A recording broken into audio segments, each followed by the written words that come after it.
La profesora, un cordial saludo. Mi nombre es Juan José Navarro y en presencia de mi compañero Jonathan Vergara venimos a exponer el tema de técnicas de termografía. Pero, ¿qué es la termografía? La termografía es una técnica que permite determinar temperaturas a distancia de ciertos objetos que queramos estudiar sin necesidad de tener un contacto físico con ellas.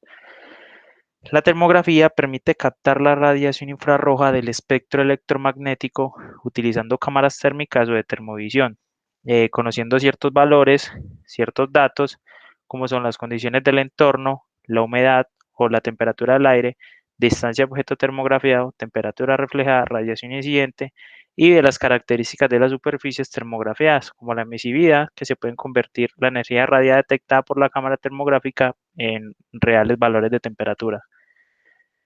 Como técnica termografía, tenemos que a través de una imagen, a través de una cámara térmica, podemos determinar la temperatura de cualquier objeto o inclusive ser vivo. Esto debido a que la radiación infrarroja que captan este tipo de cámaras es emitida y absorbida en mayor o menor medida por todas las cosas. Lo cual esto nos revela una imagen con las temperaturas en todos los puntos que allí se ven. Las principales aplicaciones de esta técnica se pueden ver en la industria aeroespacial, en la automovilística, en la electrónica, metalúrgica, optimización térmica, termografía espectral, inspección de instalaciones eléctricas, inspección de módulos mecánicos y realmente entre muchos otros. La verdad es una técnica que se puede implementar en muchos sitios, en muchos lugares. Aquí podemos ver las aplicaciones pues que en imágenes. Aquí vemos en la industria aeronáutica, en la metalúrgica, la automovilística. Realmente esta técnica nos permite identificar si ciertos sistemas nos están presentando fallos o si el sistema realmente está trabajando adecuadamente, tal como en la industria electrónica, que en estos casos el hecho de ver altas temperaturas significa que estamos sufriendo daños eléctricos, los cuales necesitarían ser reparados. Como la industria aeronáutica, si vemos que estamos sobrepasando las temperaturas, quiere decir que el avión necesita mantenimiento. En la industria automovilística, si vemos que el carro, el automóvil o el motor se está sufriendo altas temperaturas, quiere decir que también necesitamos mantenimiento. Entonces, esto nos ayuda a reflejar dónde estamos sufriendo daños o que el sistema esté trabajando adecuadamente. En el desplazamiento térmico, bajo las leyes pues, de transferencia de calor, tenemos que la conductividad del calor sean tres, que está la conducción, que quiere decir que necesita un medio físico por el cual el calor transporte. Aquí, como podemos ver en una varita de metal, desde el punto donde entra el calor se va desplazando por toda la barrita. La convección quiere decir que necesita un medio como el aire para poder viajar, que es el aire caliente que está sobre la llama. Y finalmente la radiación, que es la que más nos estaría ayudando en este tema pues, de nuestra técnica de termografía, que sería la radiación. La radiación es una tipo de transferencia de calor que no necesita un medio para poder viajar, tal como la radiación del Sol cuando se dirige a la Tierra, que no necesita de aire, no necesita ningún contacto físico para poder viajar. Los beneficios que esto nos trae de esta técnica de termografía es que es un método sin contacto, ya que al captar las imágenes no necesitamos contacto físico con el objeto que estamos evaluando. No es destructivo, al contrario de otros tipos de medida, en la termografía no necesitamos pues, la interacción física con el material. Inspeccionamos en tiempo real, realmente vemos cómo se está comportando el objeto que estamos evaluando justo en el momento. Es adaptable, es realmente muy de buena calidad y es bastante fiable y podemos mapear completamente el objeto que estamos evaluando.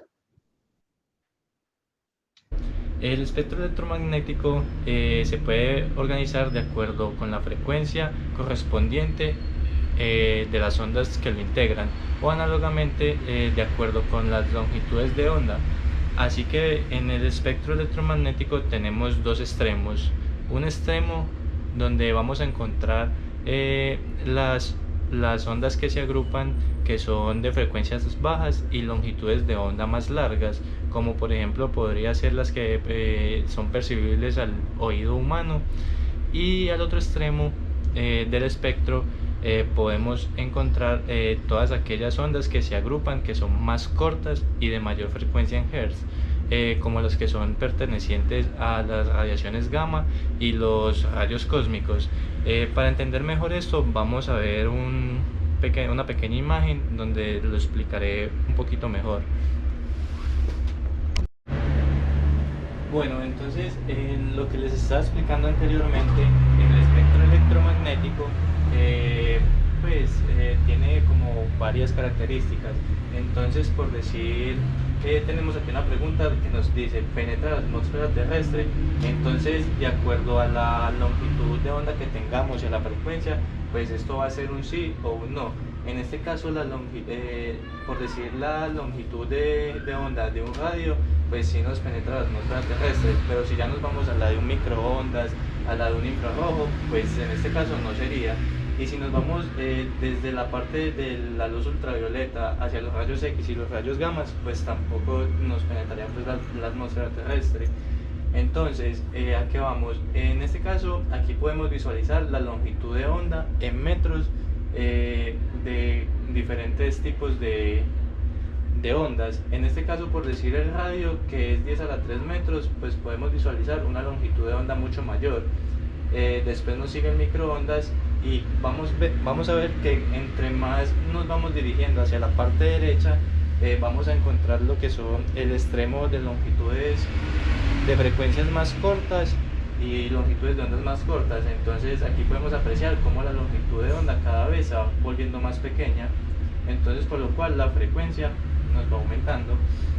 Entonces aquí podemos ver, por decir, ejemplos de cómo comparar este tipo de longitudes.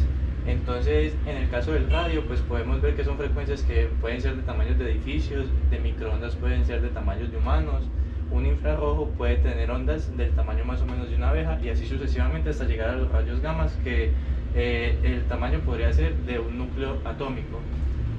En este espacio de acá podemos visualizar la frecuencia de cada uno de estas longitudes de onda. Entonces, si podemos ver en la del radio, empezamos con 10 a la 4 Hz.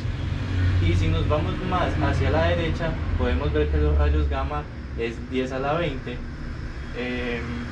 Hz. Entonces vamos a ver, como les decía antes, que entre la longitud de onda sea mucho más amplia, los hertz la frecuencia va a ser mucho menor, a comparación de cuando la longitud de onda es mucho más pequeña. Y en este pedazo de acá podemos ver la temperatura de los cuerpos al aplicársele dicho espectro, dicha onda. Podemos ver que por decir aquí hasta el infrarrojo, la temperatura nos iría hasta la temperatura que me tienen los cuerpos iría hasta un K. Entonces, a medida que se nos va yendo hacia la derecha, esa temperatura en los cuerpos nos va a ir aumentando mucho más. Entonces, en este caso, una herramienta de medición para la cual podemos utilizar en esta etapa de la termografía es una cámara térmica o cámara infrarroja, que es un dispositivo que a partir de emisiones infrarrojas medias del espectro electromagnético nos detecta qué tipo el cuerpo que estamos analizando. Entonces, en este caso, esta herramienta es la que podríamos usar para aplicar operaciones de termografía y poder tener datos de todo aquel cuerpo que queramos tener, pues que estemos evaluando o estemos analizando. Para terminar, vamos a hablar del espectro de onda.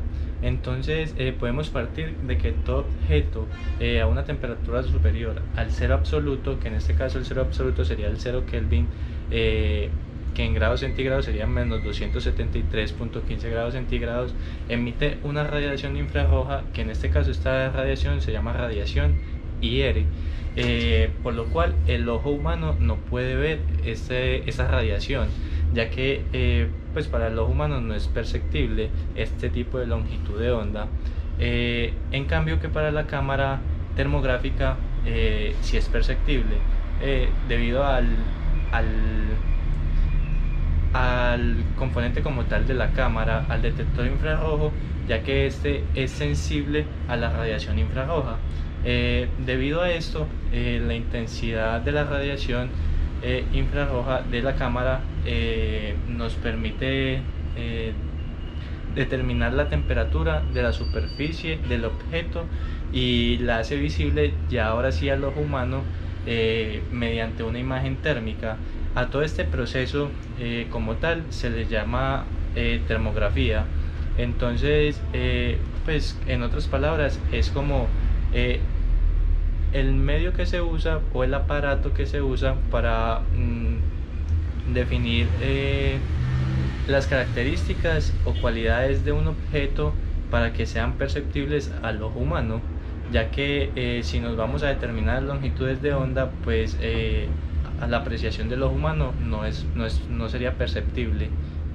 Eso sería pues básicamente todo lo que hablaríamos de la termografía, y espero esta información les haya servido.